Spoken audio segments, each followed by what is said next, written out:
Hi అండి. తెలుగు శ్రోతలందరికీ నమస్కారం. మన అలనాటి కథలు ఎవర్ గ్రీన్ స్టోరీస్ ఛానల్కి మీ అందరికీ స్వాగతం.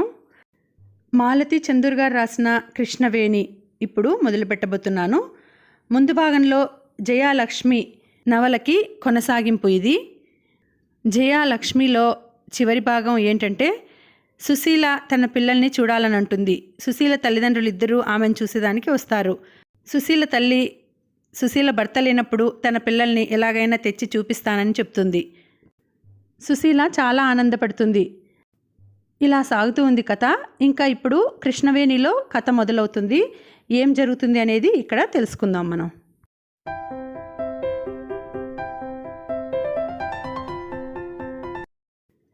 ఈ వంట పంతులు గొడవ మళ్ళీ ప్రారంభమైంది అంది సత్యవతి సూపరింటెండెంట్తో.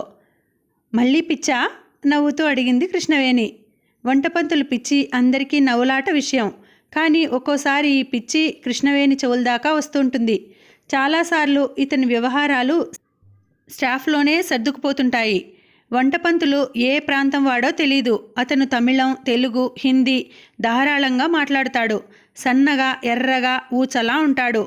ఒంటి మీద శాస్త్రానికైనా కండ ఉండదు. అతను నడుస్తుంటే గడకర్ర నడిచినట్లు ఉంటుంది. నిటారుగ్గా, ఎక్కడా పిసరంత వంగకుండా నడుస్తూ ఉంటాడు. మనిషి చూడడానికి సన్నగా ఉంటాడే గాని అతనికి ఎముక పుష్టి జాస్తి. అంత సన్నటి మనిషి పెద్ద పెద్ద గుండిగల్ని, డేగీసాలని అవలీలగా దించేస్తాడు. ఎంత పెద్ద పాత్రనైనా పొయ్యి మించి సులువుగా దించేస్తాడు. రెండో సాయం అక్కర్లేకుండా. తిండి విషయంలో కూడా పంతుల్ది పెద్ద చెయ్యే. అతను బకాసురుడిలా నలుగురి తిండి తింటాడు. అరగా పాలు పోసుకొని తాగుతుంటాడు. సూపరింటెండెంట్ అయినా పౌడరు పాల కాఫీ తాగుతుంది కానీ వంటపంతులు మటుకు చస్తే పౌడర్ పాలు తాగడు. అతన్ని కొందరు బ్రాహ్మణుడంటారు. కొన్నిసార్లు మొదలియారని చెప్పుకుంటాడు. పొడుగాటి గడకర్ర చివరన చెంబు బోర్లించినట్టుగా ఉంటుంది అతని ఆకారం. తల పైకెత్తితే గానీ కనిపించడు. పంతులు చిన్న చిన్న దొంగతనాలు చేస్తుంటాడు. అంటే వంటగదిలోకి వచ్చిన సామాన్లు మిగిల్చి అప్పుడప్పుడు అమ్ముతుంటాడు. పట్టుబడినప్పుడు చివాట్లు తింటుంటాడు. పంతులకి పెళ్ళి పెటాకులు అవలేదు. బ్రహ్మచారి అంటారు. కానీ స్టోర్ కీపర్ సీతమ్మ మటుకు మగాడు కాదు, అందుకని కట్టుకున్నది వదిలేసి పారిపోయింది అంటూ ఉంటుంది. వంటపంతులు కిచెన్ని మకుటం లేని మహారాజులా పరిపాలిస్తుంటాడు. స్టోర్ సామాన్లు ఇచ్చేసిన వెనుక మిగతావన్నీ, అంటే వండిన వంట పిల్లల కంచాల్లోకి వచ్చేదాకా ఈ మధ్యకాలంలో పంతులు మాటను ఎదిరించడానికి ఎవరికీ దమ్ములుండవు. వంట ఇంట్లో 10 మంది దాకా ఇన్మేట్స్ డ్యూటీలో ఉంటారు. ఆ 10 మంది వంటపంతులు ఫేవర్ కోసం, అతని గుడ్ లుక్స్లో ఉండటం కోసం కుమ్ములాడుకుంటుంటారు. అతన్ని ప్రసన్నం చేసుకుంటే పెరుగు, పాలు, పంచదార, క్యారెట్స్, ముల్లంగి వంటి పచ్చికూరలు తినటానికి దొరుకుతాయి. అప్పుడప్పుడు అతను కాఫీ, పొద్దుట మిగిలిన పొంగల్ కూడా ఇస్తుంటాడు. ఈ 10 మంది పిల్లలు రాజుగారి పట్టమహిషుల్లాగా నేనంటే నేనని వాటా పంతాలేసుకొని పనిచేస్తుంటారు. పంతులకి తాత్కాలికంగా ఎవరి మీద ప్రసన్నం కలుగుతుందో ఆ రోజు ఆ పిల్లకి తిన్నంత దొరుకుతుంది. అయితే ఈ ప్రసన్నత నిలకడగా ఉండదు. రోజుకో పిల్ల మీద పాదరసం వంటి అతని కరుణా కటాక్షాలు ప్రసరిస్తూ ఉంటాయి. కిచెన్లో జరుగుతున్న ఈ భాగోతం స్టాఫ్కి తెలియంది కాదు. ఇది హానికరమైన విషయం కాదని, వంటపంతులకి మరో మగసాయంలా అక్కర్లేకుండా జరిగిపోతున్నదని ఊరుకుంటుంటారు. వంటపంతులు ఆడపిల్లల మధ్య ఉన్నప్పుడు దొంగతనాలు చేయడు. సామాను బయటికి చేరయ్యడు. వాళ్లతో సరసాలు, వేళాకోలాలతో తృప్తి పడతాడు. మగసాయం ఉంది అంటే అతడు సరుకులు బయటికి చేరవేస్తాడని స్టాఫ్కి తెలుసు. అందుకే పంతులు పిల్లలతో కబుర్లు వేసుకున్నా ఊరుకుంటారు. ఈ కిచెన్ హెల్పర్సు నెలకో బ్యాచ్ మారిపోతుంటారు. ఈ ఏర్పాటు పంతులకి మరీ అనువుగా ఉంది. అతను ఆ కొత్త పిల్లలతో కబుర్లు, వాళ్ళు ఇతని మంచి కోసం పాటలు, అదంతా ఒక రాసలీల వలె జరిగిపోతూ ఉంటుంది. పంతులకి 40 దాటింది. అతని వల్ల పిల్లలకి ఎటువంటి అపకారం జరగదని అందరికీ తెలుసు. పంతులు మటుకు తానో గోపాలకృష్ణుడన్నట్లు, ఈ పిల్లలంతా గోపికలన్నట్లు హడావిడి చేస్తుంటాడు. ఈ పంతులకి అమావాస్యకి, పౌర్ణమికి తిక్కరేగుతూ ఉంటుంది. అందుకు ముఖ్య కారణం స్టోర్ కీపర్ సీతమ్మ. సీతమ్మ లావుగా, పొడుగ్గా ఉంటుంది. మంచి భార్య అయిన మనిషి. చిన్నప్పుడే మొగుడుపోయాడు. చదువును రాయను వచ్చు. ఏ రోజు ఖర్చయిన సామాన్లు ఆ రోజు లెక్క రాసి వాటి కొలతలు తూకాలు వివరాలు రాసి పంతుల చేత సంతకం పెట్టించుకొని మేట్రన్కి ఇస్తూ ఉంటుంది. పంతులు రాసలీలలో మరీ మునిగి ఉన్నప్పుడు, సీతమ్మ విషయంలో హుషారుగా ఉన్నప్పుడు ఇచ్చిన వస్తువులు కొలత చూడకుండా సంతకం పెట్టేస్తూ ఉంటాడు. కానీ ఒక్కోసారి అతనికి తిక్కరేగుతుంటుంది. అంటే సీతమ్మ అతను ప్రత్యర్థులు అయిపోతుంటారు.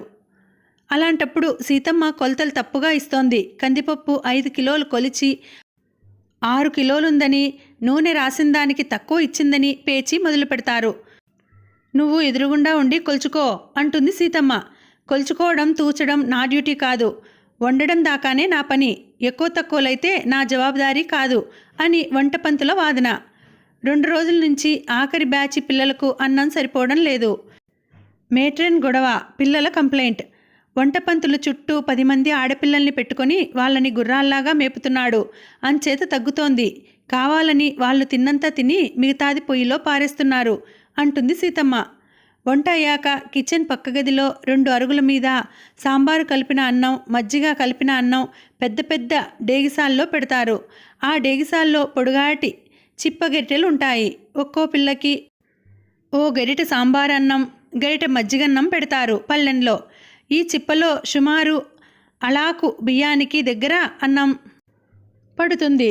ఏ 10-15 మందో తప్ప అన్నం మారు పెట్టించుకోరు. సాంబార్లో అన్ని కూరలు పప్పు వేసి రుచిగా వండుతారు. మజ్జిగ అన్నానికి ఊరగాయ వేస్తారు. పండుగ రోజుల్లో తప్ప సాధారణంగా మధ్యాహ్నం అందరికీ ఇదే భోజనం. రాత్రిళ్ళు మటుకు కూర, చారు, మజ్జిగ ఉంటాయి. కిచెన్లో సాయం చేసే పిల్లలు సర్వింగ్కి రారు. సర్వింగ్కి 10 మంది పిల్లలు అరుగుల మీద ఉంచిన సాంబారు, మజ్జిగ డేగిసాల పక్కన ఇద్దరేసి నిల్చుని గరిటెలతో వడ్డిస్తుంటారు. ఇలా వడ్డిస్తున్నప్పుడు వడ్డించేవారు తమ ఫ్రెండ్స్కి గరిట నిండుగా పొంగి పొర్లేటట్టు అన్నం వేయడం, ఇష్టం లేని వారికి సగం 3/4 మటుకే గరిటెతో తీసివేయడం జరుగుతూ ఉంటుంది. ఇలాంటి స్పర్ధలు ఒక్కో రోజున బయటపడకుండా వడ్డన జరుగుతుంది. మరో రోజున ఇవి నిప్పులా రాజుకు అన్నాల దగ్గర తిట్లు, కోపాలు, పల్లాలు విసురుకోవడాలు, సత్యాగ్రహాలు జరుగుతుంటాయి. ఈ స్పర్ధలు ఒక్కో సీజన్లో ముమ్మరంగా ఉంటాయి. ఒకప్పుడు చాలా కామ్గా జరిగిపోతుంది వడ్డన. ప్రస్తుతం వంటపంతులకి స్టోర్ కీపర్ సీతమ్మకి మధ్య ప్రశ్న యుద్ధం జరుగుతోంది. దీని వెనుక ఆరోగ్యం హ్యాండ్ ఉందని అందరికీ తెలుసు. ఆరోగ్యం ఎక్కడున్నా ఏదో ఒక సమస్య పట్టుకొస్తూ ఉంటుంది. ఆరోగ్యం కాలువాపు తగ్గింది, మామూలుగా నడుస్తోంది. కిచెన్ డ్యూటీలో ఆ నెలంతా ఆరోగ్యం వంతు. మంచి భారీగా దుఃఖలా ఉండే ఆరోగ్యానికి తిండి పుష్టి జాస్తి. వంటపంతులతో సరసానికి ఉత్సాహం చూపుతూ ఉంటుంది. పంతులకి ప్రస్తుతం లోకమంతా ఆరోగ్యమయంగా ఉంది. ఆరోగ్యానికి పాలు, టమాటో పళ్ళు, ఉడకబెట్టిన బంగాళాదుంపలు, క్యారెట్ దుంపలు, పంచదార ధారాళంగా లభిస్తున్నాయి. వీటిని ఆరోగ్యం ఇన్మేట్స్కి అమ్ముతోంది, సరసమైన ధరకి. కడుపు నిండా కూడా కొందరికి నోరు ఆడితే గాని తోచదు. చిరుతిళ్ళకి అలవాటు పడిన కొందరికి, ముఖ్యంగా క్వారంటైన్లో ఉన్న వాళ్ళకి కోర్టుకెళ్లేదాకా ప్రాణాంతకంగా ఉంటుంది. బిర్యానీ, మటన్ పప్స్, దోశలు, బోండాలు, పకోడీలు, గంటకి టీలు తాగడం, తినడం అలవాటైన ఈ స్త్రీలకి ఒక్కసారి నోరు మూతపడితే వేళకి తిండి తప్ప మరేం దొరకకపోతే పిచ్చెత్తినట్లుగా ఉంటుంది. అలాంటి వారి కంటికి ఆరోగ్యం కల్పతరువులాగా కనిపిస్తూ ఉంటుంది. ఈ ఆరోగ్యం వంటపంతులతో సరసాలాడి అతన్ని మంచి చేసుకొని కిచెన్లో పదార్థాలు దొంగచాటుగా క్వారంటైన్ వాళ్ళకి అమ్ముతుంది. ఈ మాదిరి 2-3 సార్లు పట్టుబడడం పనిష్మెంటు అయ్యాయి. ఈ మధ్య ఆరోగ్యం అటువంటి సరఫరాలో, విక్రయంలో బిజీగా ఉంది. సీతమ్మ, వంటపంతులు ఇంచుమించు 1 నెల తేడాలో ఈ హోంలో ప్రవేశించారు. వీళ్ళు ఉద్యోగాలలో చేరి 12 ఏళ్లు కావస్తోంది. వీళ్ళిద్దరూ చేరేసరికి హోంలో ఇన్ని బిల్డింగ్స్ లేవు, ఇంతమంది ఇన్మేట్సు లేరు. 50 మంది పిల్లలుండేవారు. ఆ రోజుల్లో, ఆ కొత్తలో పంతులకి సీతమ్మకి సంబంధం ఉండేదని, సీతమ్మ కోసమే పంతులు ఇక్కడ స్థిరపడ్డాడని చెప్పుకుంటూ ఉంటారు. ఆ నిజానిజాలు ఎలా ఉన్నా సీతమ్మని చూస్తే పంతులకి భయం. సీతమ్మ పంతుల మీద కట్టుకున్న పిల్లాన్లాగా పెత్తనం చెలాయిస్తూ ఉంటుంది. ఒక్కోసారి వీళ్ళిద్దరూ చాలా సామరస్యంగా ఉంటారు. అప్పుడు హోంలో భోజన విషయాల్లో ఏ సమస్య ఉండదు. హాయిగా తాపీగా రోజులు వెళ్ళిపోతుంటాయి. కానీ వీళ్ళిద్దరి మధ్య పేచీలు వచ్చాయా, అవి కిచెన్ నుంచి, సర్వింగ్లోంచి, పిల్లలు, ఆఫీసు, ఇలా సమస్యలు పాకుతుంటాయి. పంతులు ఆడపిల్లలతో సరసాలాడటం, వేళాకోళం చేస్తూ వంట ఇంట్లో వీర విహారం చేయడం సీతమ్మ సాధారణంగా పట్టించుకోదు. ఒక్కోసారి ఇతని చేష్టలు శృతి మించుతుంటాయి. అప్పుడు సీతమ్మ విజృంభిస్తుంది. ప్రస్తుతం సీతమ్మకి ఆరోగ్యం మీద కచ్చగా ఉంది. తనకంటే వయసులో చిన్నది, మంచి ఏపుగా దిట్టంగా ఉంది. ఈ ఆరోగ్యం పంతుల్ని చెవులట్టుకు ఆడిస్తోందని, పంతులు దానికి దాసోహం అంటున్నాడని కోపం. నేను సరిగ్గా అన్నీ కొలిచి ఇస్తున్నాను. కూరలు తెచ్చినవి తెచ్చినట్లు వంటగదికి వెళ్తాయి. అక్కడ సరుకులు పొట్టల్లోకి పొయ్యిలోకి వెళితే నేనేం చెయ్యను? ఆ ఆరోగ్యం లేదు. దాన్ని మరిగి అది ఆడించినట్లు పంతులు ఆడుతున్నాడు. అది వీణ్ణి కుక్కని చేసి తిప్పుకుంటోంది. సీతమ్మ సిసలైన భాషని వాడుతుంటుంది. నువ్వు సరిగ్గా కొలిచావా? పొరపాటు పడలేదు కదా అడిగింది మేట్రన్. 12 ఏళ్ల నుంచి కొలుస్తున్నాను. ఈరోజు పొరపాటు పడతానా? ఆ ఆరోగ్యాన్ని కిచెన్ నుండి తరమండి. అది రాక్షసముండా. తిన్నంతా తిని మిగతావి అమ్ముకుంటుంది అంది సీతమ్మ. నువ్వు చూసావా అడిగింది మేట్రన్. మొన్న రాత్రి పట్టుకొచ్చారే, వాళ్ళకి క్యారెట్ దుంపలు అందిస్తోంది. నా కళ్ళతో చూశాను. ఎందుకు పట్టుకోలేదు? అది నా డ్యూటీ కాదు. నేను చెబితే గిట్టక చెప్పాననుకుంటారు. నాకెందుకు? ఆరోగ్యం పావలాకి బేడకి కక్కుర్తి పడుతుంది. వాళ్ళ దగ్గర డబ్బులుండవే. మీకేం తెలుసు? అదెవత్తో చెవులకి ఎనామిల్ దిద్దులు పెట్టుకుందట. అవి ఆరోగ్యం చెవులకొచ్చాయి. ఎలా వచ్చాయో మీకు నాకు అందరికీ తెలుసు. దీన్ని ఇక్కడ నుంచి మార్చండి, అన్నీ చక్కబడతాయి చివరి మాటగా అంది సీతమ్మ. మేట్రన్ ఈ సమస్యని కృష్ణవేణి దగ్గరకు మోసుకొచ్చింది. మేడం, ఏం చేయమంటారు? ఆరోగ్యాన్ని కిచెన్లోంచి మార్చనా అడిగింది. వద్దు, అలా మారుస్తే మనం తనకి భయపడ్డాం అనుకుంటుంది. పంతులకి కోపం వస్తే సాంబార్ నిండా పప్పు దిమ్మరిస్తాడు. ఆ పని వల్ల లాభం లేదు. ఆరోగ్యం డ్యూటీ ఇంకా ఎన్నాళ్ళుంది అడిగింది కృష్ణవేణి. ఈ నెలాఖరు దాకా. అంటే 10 రోజులు మేట్రన్ అంది. అయితే ఈ 10 రోజులు వంట సమయంలో కిచెన్లో నువ్వో ఆయానో ఉండండి. ఆరోగ్యాన్ని ఒంటరిగా వదలవద్దని మిగతా పిల్లలకు చెప్పండి. దొంగలించిన వస్తువులు అమ్మే అవకాశం లేకపోతే ఆరోగ్యం వాటిని ఏం చేస్తుంది? కుట్టు క్లాసు క్వారంటైన్కి ఎదురుగా ఉన్న చెట్టు క్రిందకు మార్చు. సరిపోయిందా? నవ్వుతూ అంది కృష్ణవేణి. మేట్రన్ కృష్ణవేణి వంక అడ్మిరేషన్తో చూసింది. చదువుకున్న వాళ్ళకి, తనలాంటి చదువులేని వాళ్ళకి ఇదే తేడా. సూపరింటెండెంట్ ఎవరిని ఏమీ అనకుండా, ఆరోగ్యం దొంగలించడానికి వీల్లేకుండా అన్ని దారులు దిగ్బంధం చేసింది. తనకంటే వయసులో చిన్నదైనా కొన్ని సమస్యలు ఎంత చక్కగా పరిష్కరిస్తుంది. మనసులోనే మెచ్చుకుంది. 2 రోజుల్లో కిచెన్లోని తుఫాను చల్లారింది. వంట పంతులు సీతమ్మ రాజీ పడ్డారు. ఆరోగ్యం తినగలిగినంతా తింటోంది. డబ్బు చేసుకునేందుకు అవకాశం లేదు. దొంగకి తేలు కుట్టినట్లు ఎక్కడి వాళ్ళక్కడ నోరు మూసుకు ఊరుకున్నారు. దీపావళి పండక్కి హోంలో కూడా హడావుడిగానే ఉంటుంది. ఈ పండక్కి పిల్లలందరికీ గవర్నమెంటు కొత్త బట్టలు మంజూరు చేస్తారు. స్టేట్ హ్యాండ్లూమ్ బోర్డ్ ద్వారా నీలం, పసుపు రంగు చీరలు, అదే రంగు పావడాలు ఇస్తారు. వర్కింగ్ ఉమెన్, స్టాఫు తప్ప ఇన్మేట్స్కి, హాస్టల్ పిల్లలకి, మీనియమ్స్కి కొత్త బట్టలు ఇస్తారు. ఈ బట్టల ఎన్నికలో పిల్లలకి ఛాయిస్ ఉండదు. పసుపు, నీలం, నీలం పసుపు ఈ 2 రంగుల్లోనే ఇస్తారు. కృష్ణవేణికి ఈ సిస్టమ్ అంటే ఇష్టం లేదు. అదే ధరలో పువ్వులు, డోరియాలు, అంచులు ఉన్న చీరలు దొరుకుతాయి. అవి పిల్లలకి కొని ఇస్తే కాస్త కలర్ఫుల్గా ఉంటుందని చాలాసార్లు డైరెక్టర్కి రాసింది. కానీ ప్రభుత్వంలో ఒక రూల్ అంటే దాన్ని బ్రహ్మాండం బద్దలైనా మార్చరు. ఇలా ఒకే రంగు బట్టలు ఇస్తే ఇన్మేట్స్లో నేరస్తులన్న భావం కలుగుతుంది. ఇది ఆరోగ్యకరం కాదని కృష్ణవేణి భావన. కానీ ఇవన్నీ ఎవరికి కావాలి? ప్రభుత్వ యంత్రాంగంలో ఏ ఒక్క రూలు మార్చకూడదు. కొత్త విషయాలు ప్రవేశపెట్టకూడదు. దీపావళి రోజున హోంలో టపాకాయలు కాల్చనివారు కానీ లోపలంతా దీపాలు పెట్టుకోవచ్చు. గేటు దగ్గర నుంచి కృష్ణవేణి క్వార్టర్స్ దాకా దాదాపు 100 గజాల పొడవుగా రోడ్డుంది. ఈ రోడ్డు 2 ప్రక్కల పెద్ద పెద్ద చెట్లు. ఏ పండుగ వచ్చినా ఈ రోడ్డు నిండా రకరకాల ముగ్గులు పెడుతుంటారు పిల్లలు. రాత్రి 8ంటికి నీళ్లు జల్లి ముగ్గులు మొదలు పెడితే ఒక్కోసారి అర్ధరాత్రి దాటి 2 గంటలు కూడా అవుతుంది. కొందరు చుక్కలు, కొందరు కలపడం. ఈ ముగ్గుల హడావుడికి గీత లీడరు. ఈ సంవత్సరం సుశీల కూడా తోడైంది. వీళ్ళిద్దరూ ముగ్గులు పెట్టడంలో కూడా పోటీలు పడ్డారు. మేట్రన్ కిందటేడు దాచిన ప్రమిదలు తీయించి పిల్లల చేత క్లీన్ చేయించింది. అంబర్ చెరకా పిల్లలు ఒత్తులు చేశారు. స్టోర్లోంచి 4 కిలోల నూనె బయటికి తీశారు. పండుగ రోజు మధ్యాహ్నం వడా పాయసం చేశారు. వంట ఇంటి దగ్గర పెద్ద రోట్లో ముగ్గురేసి పిల్లలు పప్పు రుబ్బారు. పాలపొడితో పాయసం.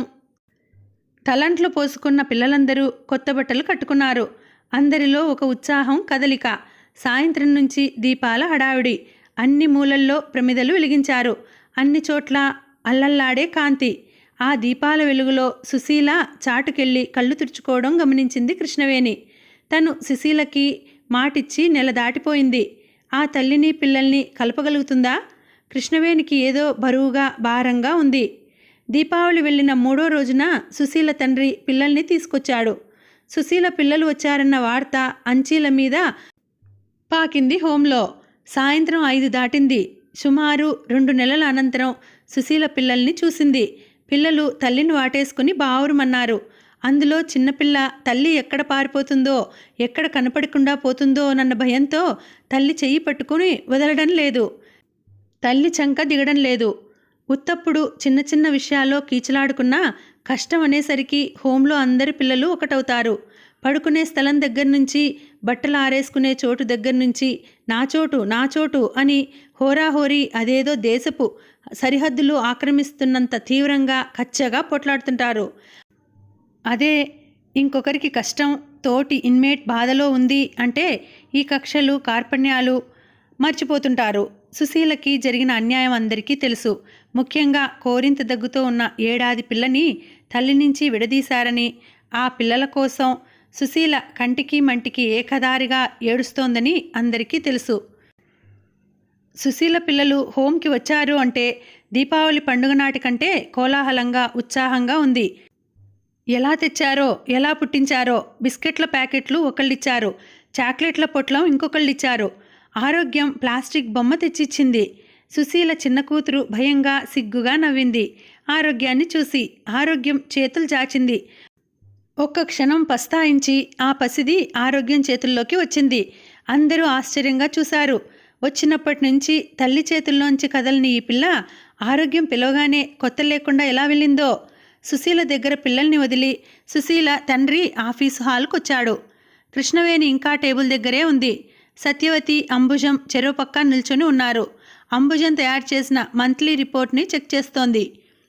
ఆ నెలలో ఎంతమంది పట్టుబడి వచ్చారో, ఎంతమంది బెయిల్ మీద విడిపించబడ్డారో, మిగతా వాళ్ళు ఎంతమంది హోంలో ఉండిపోయారో, వాళ్ళ పేర్లు, వయస్సు, దేహ ఆరోగ్యం, వాళ్ళ మీద పెట్టబడిన కేసు, వివాహితుల, అవివాహితుల, ఇలా వరుస వరుసన తేదీ ప్రకారం ప్రతి కేసు విషయం రిపోర్ట్ రాసి సబ్మిట్ చేయాలి. ఈ మంత్లీ రిపోర్ట్స్ నెల నెలా డైరెక్టర్కి సబ్మిట్ చేయాలి. వీటిని సబ్మిట్ చేసే బాధ్యత అంబుజానిది. అవి చెక్ చేసి సంతకం పెట్టి అఫీషియల్ సీల్ వేసి పైకి పంపుతుంది కృష్ణవేణి. ఈ పనిలో నిమగ్నమై ఉంది కృష్ణవేణి.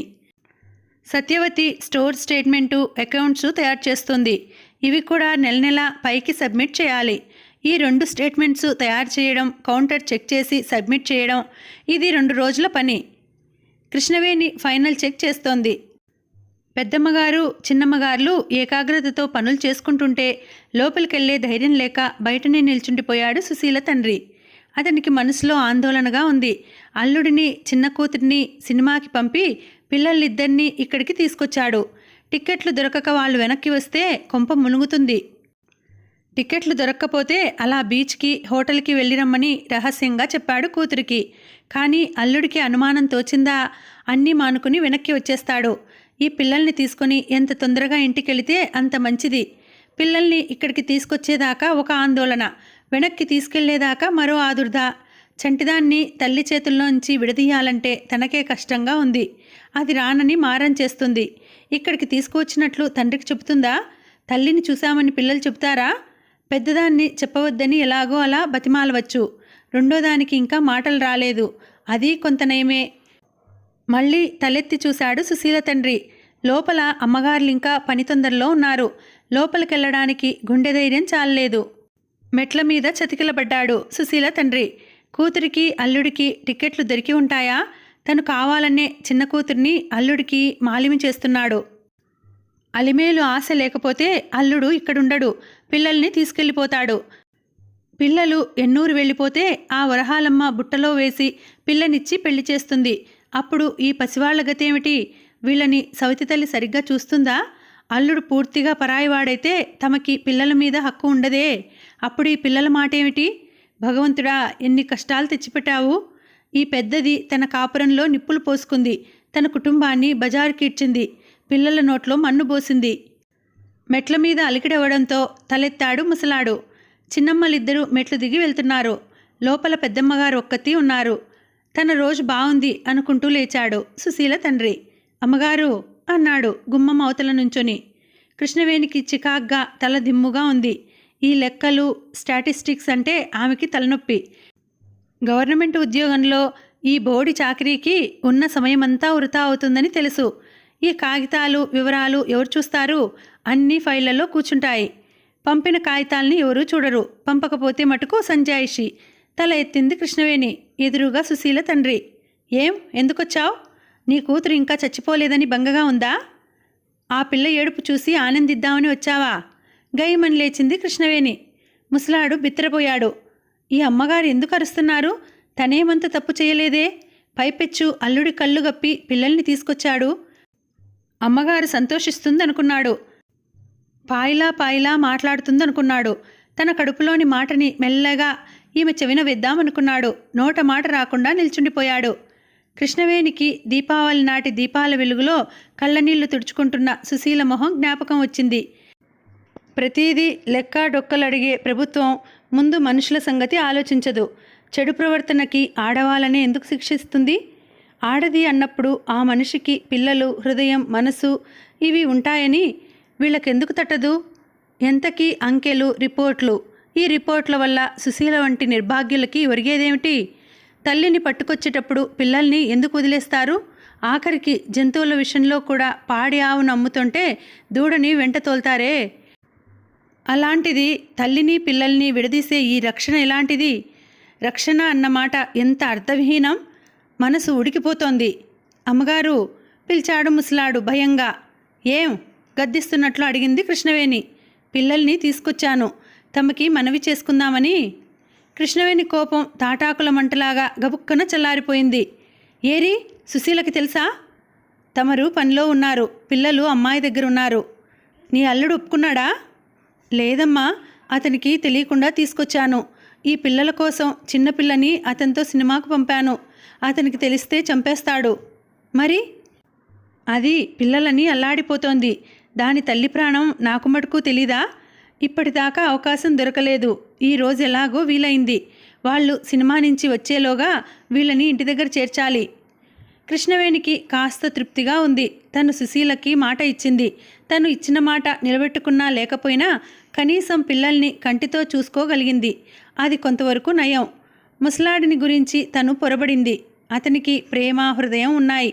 ఇంతవరకు అతను పైకి ఎంత కఠినంగా కనిపించినా కూతురి క్షేమం గురించే ఆలోచిస్తున్నాడు.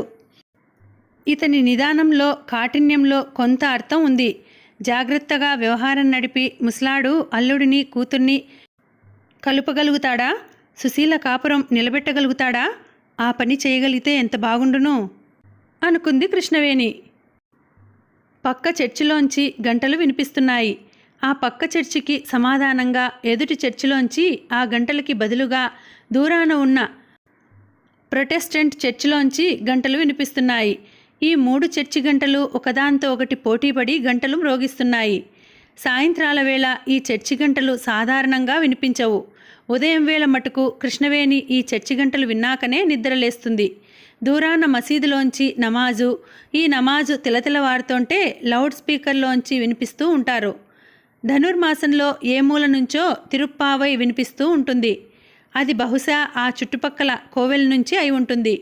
చర్చి గంటలు వింటున్నప్పుడు కృష్ణవేణికి hunchback of Notre Dame, గూనివాడు, Charles Laughton, Notre Dame church గంటని లాగడం జ్ఞాపకం వస్తూ ఉంటుంది. తెల్లవారగట్లనే వినపడే నమాజు, బిగ్గరగా అల్లాని స్తుతించే ఆ కంఠం వింటుంటే తనేదో డెజర్ట్లో ఉంటున్నట్లు, లారెన్స్ ఆఫ్ అరేబియాలోని ఇసుక ఎడారుల్లో పయనిస్తున్నట్లు అనిపిస్తూ ఉంటుంది కృష్ణవేణికి.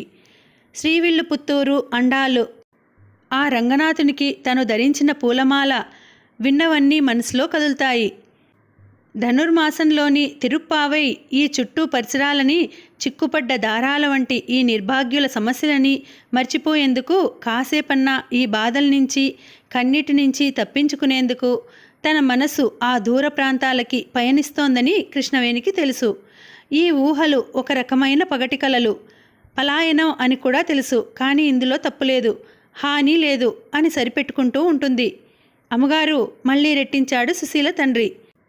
కృష్ణవేణి ఆ సాయంత్రం వినిపిస్తున్న చర్చి బెల్స్లోంచి వాస్తవంలోకి వచ్చి పడింది. ఏమిటి? తమతో ఒక విషయం మనవి చేసుకోవాలి. నేను పిల్లదాన్ని మంచి చెడ్డలు ఆలోచించే ఈ సంగతి తమకు చెబుదామనుకుంటున్నాను. చెప్పు అంది. మా మా అల్లుడు నా రెండోదాన్ని. ఏమిటి? ఉలిక్కిపడ్డట్లు అడిగింది. అదే, మా అలిమేలుని అడుగుతున్నాడు. దాన్ని పెళ్లి చేసుకుంటానంటున్నాడు. నువ్వు మనిషివేనా? నీకు హృదయం ఉందా? అసలు నువ్వు తండ్రివేనా? రెండో పిల్లనిచ్చే చేస్తావా? జైల్లో పెట్టిస్తాను, జాగ్రత్త. ఆడపిల్లిలా లేచింది కృష్ణవేణి. అమ్మగారు, నాకు మటుకు బాధ లేదంటారా? వేరు దారి లేదు. నా పిల్ల కోసం, ఈ దౌర్భాగ్యురాలి కోసం. చాలేవయ్యా, నువ్వేం తండ్రివి? పెళ్లి మీద పెళ్లి చేస్తావా? నీ చేతులతో నీ పిల్ల గొంతుకొస్తావా? పెళ్ళాం ఉండగా మరో పిల్లనివ్వడం నేరం తెలుసా? బేడీలు వేసి పట్టుకుపోతారు. ఈ పని చేశావా? నిన్ను నీ అల్లుడిని నేనే జైల్లో పెట్టిస్తాను. అమ్మగారు, నాకు పిల్ల మీద ప్రేమ లేదనుకుంటున్నారు అనుకోండి, కానీ ఆ పసివాళ్ల సంగతి ఏమిటి? ఏం నీ దగ్గర ఉంటారు? నా అల్లుడు ఉంచడమ్మా. ఇప్పటికే పిల్లనిస్తామని, మా పిల్లని చేసుకోమని ఆ ఎన్నూరులో వాళ్ళు ఇంటి మీద పడుతున్నారు. ఎట్లా చేసుకుంటాడు పెళ్ళాం బతుకుండగా? అంది కృష్ణవేణి. మీరు చదువుకున్నవారు, నాకంటే లోకం చూసినవారు. నేను మీకు చెప్పదగ్గవాణ్ణి కాదు. నా అల్లుడు రేపీ పాటికి విడాకుల చీటీ తెచ్చుకోగలరట. ఎవరు చెప్పారు? రమ్మను, కనుక్కుంటాను. ప్లీడర్ గారు, పిల్ల చెడు ప్రవర్తన గలదని మేజిస్ట్రేటు కోర్టులో రుజువైందట.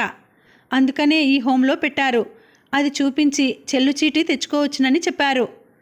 మై గాడ్ అనుకుంది కృష్ణవేణి. ఈ చదువుకోని వాళ్ళు ఇన్ని విషయాలు కనుక్కుంటారా? వీళ్ళకి ఇంత ఆరాలు తెలుసా? సుశీల మొగుడు కోర్టుకెడితే డైవోర్స్ తెచ్చుకోగలడు, అందులో సందేహం లేదు.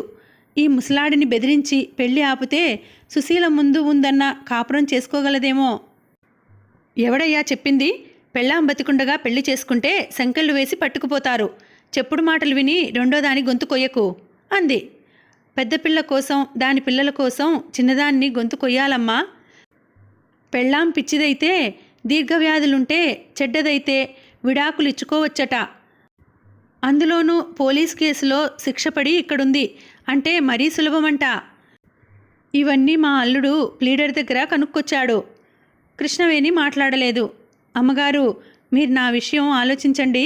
అల్లుడు రేపీ పాటికి విడాకులు పుచ్చుకొని పెళ్లి చేసుకుంటాడు. నా పిల్లని ఇవ్వనంటే చెడేది నేను గాని అతనికేం మహారాజు. కో అంటే కోటి మంది. ఇంకా ఆ పసివాళ్ళ సంగతి ఏమిటి? ఇంట్లో ఆడది లేదని పిల్లల్ని ఇక్కడ పెట్టుకున్నాం. రేపు పెళ్ళయింది అంటే వీళ్ళని తీసుకెళ్ళిపోతాడు. ఆ కొత్త పిల్ల ఈ సవతి పిల్లల్ని సరిగా చూసుకుంటుందా? మీరే చెప్పండి. అవును. అక్క లేచిపోయింది అంటే నా రెండో పిల్లని ఎవరు చేసుకుంటారు? అక్క అలాంటిది, చెల్లి ఎలాంటిదో అని అపవాదు పడుతుంది. దానికి పెళ్ళి ఎలా అవుతుంది అన్నాడతను. అట్లా అని నీ చేతులతో నీ పెద్ద పిల్ల కాపురంలో నిప్పులు పోస్తావా అంది కృష్ణవేణి. నేను పోసేదేముంది? అది ఏనాడు ఇల్లు వదిలిందో ఆనాడే నిప్పులు పోసుకుంది. చేసే సంసారంలో రెండో పిల్లకి సంబంధం దొరకదు సరిగదా. రేపు ఆ కొత్త పిల్ల మేం పెట్టిన బింది చెంబు వాడుకుంటూ కులుకుతుంది. దీని నగ నట్ర అన్నీ పోయాయి. ఆ ఇంట్లో పాత్ర సామాను, దాని చీరలు అవి కూడా దక్కవు. పిల్ల సంసారం గంగలో కలిస్తే పర్వాలేదు కానీ పాత్ర సామాన్కి ఏడుస్తావేమిటయ్యా? అమ్మా, మీరు గొప్పవారు, డబ్బున్న మహారాజులు. మేము పూటకి టికానా లేనివాళ్ళం. ఈ పెద్దదాని పెళ్లికి పాత్ర సామాను అరువు తెచ్చి కొన్నాను. ఇంకా ఆ బాకీ తీరుస్తూనే ఉన్నాను. మాకు ప్రతి రూపాయి లెక్కే తల్లి. అయితే నా అల్లుడికి రెండో పిల్లని చేసుకోవాలని ఉంది. అది దీనికంటే చక్కగా ఉంటుంది. ఇక నాకెందుకు చెప్తావు? అక్క మొగుడిని కట్టుకునేందుకు ఆ పిల్లకి సిగ్గు లేకపోతే ఇంక దేనికి? ఇచ్చి పెళ్లి చెయ్యి. ఆ చేత్తో ఆ చంటి పిల్లల్ని ఏ నూతిలోనన్నా తొయ్యి. అమ్మా, అంత మాటనకండి. బీదవాళ్లమైనంత మాత్రాన మాకు ప్రేమలు అభిమానాలు ఉండవనుకోకండి. పిల్లల్ని ఈరోజు ఇక్కడికి తీసుకురావడానికి వయసొచ్చిన ఆడపిల్లని వయసులో ఉన్న మగాడితో ఒంటరిగా పంపాను. అట్లా పంపడానికి ఎంత బాధపడ్డానో మీకెలా చెప్పను అన్నాడతను బాధగా. కృష్ణవేణి తగ్గింది. అవును, పెళ్లి కావలసిన పిల్లని మగవాడితో బయటికి ఒంటరిగా పంపడమే కష్టం. వాళ్ళంతటా వాళ్ళు వెళ్ళడం వేరు, తల్లిదండ్రులు ప్రోత్సహించి పంపడం వేరు. అలిమేలుని ఇచ్చి గుట్టుచప్పుడు కాకుండా కట్టబెడతాను. అది అతని మనసు మార్చి పిల్లల్ని తల్లితో చేర్చవచ్చు. ఆ పిల్ల మాట మటుకు వింటాడా? ముందు వినకపోవచ్చు, కొత్త పెళ్ళాం కదా, ఆ మోజులో వింటాడని ఆశ. అదీకాక అలిమేలు కాస్త నెమ్మదస్తురాలు. ఈ పెద్దదానిలా మాటకి మాట ఎదురు చెప్పదు. దానికి సంపాదన, ఉద్యోగం అవి ఇవి తెలియవు. ఇంతకీ ఆ పిల్ల ఒప్పుకుందా అక్క మొగుడిని చేసుకునేందుకు? మొదట్లో ఒప్పుకోలేదు, చేసుకోనంది. అక్కకి ద్రోహం అంది, చస్తానంది. కానీ పిల్లల కోసం అంటే ఒప్పుకుంది. అయితే అన్ని ఏర్పాట్లు చేసుకునే వచ్చావన్నమాట.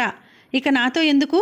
సరాసరి నీ కూతురి దగ్గరికి వెళ్ళి నీ చెల్లెల్ని ఇచ్చి నీ మొగుడికి పెళ్లి చేస్తున్నాను, ఆ పెళ్ళికి నువ్వురా అని పిలవయ్యా, వెళ్ళు వెళ్ళు. అది కాదమ్మా, ముసలాడు కళ్ళు తుడుచుకుంటున్నాడు. పిల్లనివ్వకపోతే నష్టపోయేది మేము తప్ప ఎవరూ కాదు. రేపు అతను పిల్లల్ని ఇవ్వనన్నా అక్క పిల్లలు కాబట్టి ఇది కడుపులో పెట్టుకుంటుంది. అదే పరాయి పిల్లయితే మాకేం హక్కు ఉంటుంది? తల్లి చెడ్డది కాబట్టి పిల్లలు తండ్రి దగ్గరే పెరగాలట. కోర్టుకెళ్ళినా ఇదే చెబుతారట. మా ప్లీడర్ గారు చెప్పారు. నెమ్మదిగా మొగుడికి చెప్పి ఇంక కొన్నాళ్ళకైనా పిల్లల్ని అక్క దగ్గరకు చేరుస్తాను, తల్లిని పిల్లల్ని కలుపుతాను అని ఏడ్చిందమ్మా చిన్నది. దానికి మటుకు రెండో పెళ్ళంటే సరదానా? అక్కని కొట్టి ఏడిపించినవాడు తన్నేం చేస్తాడోనని భయపడి బెంగటిల్లిపోతోంది. అలాంటప్పుడు ఆ పిల్ల మెడలు ఎందుకు విరుస్తున్నారు అంది కృష్ణవేణి. ఇంకో దారి చూపించండి. పోనీ నా పిల్లకి పెళ్లి కాకపోయినా పర్వాలేదు, ఆ పిల్లల్ని తల్లికి దక్కించే దారి చూపండి. తల్లి దగ్గర కాక మా ఇంట్లో ఉంచే మార్గం చూపించండి అన్నాడతను. కృష్ణవేణి మాట్లాడలేదు. నేను ఇవన్నీ ఆలోచించే రెండో దాని గొంతుకొస్తున్నాను. నా నోటితో ఈ వార్త నేను పెద్ద పిల్లకి చెప్పలేను. అమ్మగారు, మీరు దానికి చెప్పి నచ్చ చెప్పండి, దాన్ని ఒప్పించండి. పిల్లలు దక్కడానికి ఇదొక్కటే మార్గమని బోధపరచండి. నేనా? మీరే దానికి తల్లి తండ్రిను. దాని బాగోగులు చూసే తాహతు మాకు లేదు. దానికి మొగుడు లేడు, ఇల్లు లేదు, పిల్లలు కూడా లేకుండా పోతే అది బ్రతకదు. అమ్మగారు, నా పిల్ల కోసం, నా పిల్ల కోసం కాళ్ళు పట్టుకు ఏడుస్తున్నాడు ముసలాడు. సరే నువ్వెళ్ళు, నేను ఆలోచించి చెబుతా. కాళ్ళు జరుపుకుంది కృష్ణవేణి. ఇంతలో సుశీల ఒక పిల్లని ఎత్తుకొని రెండో పిల్లని నడిపించుకుంటూ వస్తోంది హాలు వైపు. కృష్ణవేణి వరండాలోకి వచ్చింది. అమ్మగారు, నా పిల్లలు. సుశీల కళ్ళల్లోంచి నీళ్లు, ఆ కళ్ళల్లో జీవం, అవి ఆనంద బాష్పాలు. పిచ్చి సుశీల తన పిల్లలు తనకు లభించారని ఆనందపడుతోంది. మరోవైపు నుంచి తన సంసారానికి సమాధి రాళ్ళు పేర్చబోతున్నారని తెలియదు. సుశీల, టైం అయిపోయింది, మీ నాన్నను పంపేయాలి, పక్కనున్న మేట్రన్ అంటోంది. పిల్లల కోసం చెయ్యి చాచాడు ముసలాడు. చంటిది రానని ఏడుపు మొదలుపెట్టింది. పెద్దపిల్ల తల్లి కుచ్చెళ్ల వెనక దాక్కుంది. కృష్ణవేణి ఆ తర్వాత జరిగేది చూడటం అనవసరమని తన క్వార్టర్స్ వైపు వెళ్ళిపోయింది. పిల్లల ఏడుపు చెవులలో గింగురుమంటోంది. చీకట్లు కమ్ముకుంటున్నాయి. కృష్ణవేణి స్విచ్ వేసి స్నానానికి వెళ్ళింది. ఇక్కడికి ఈ భాగాన్ని ఆపుతున్నానండి. మళ్ళీ వచ్చే వీడియోలో మనం కథను కొనసాగిద్దాం.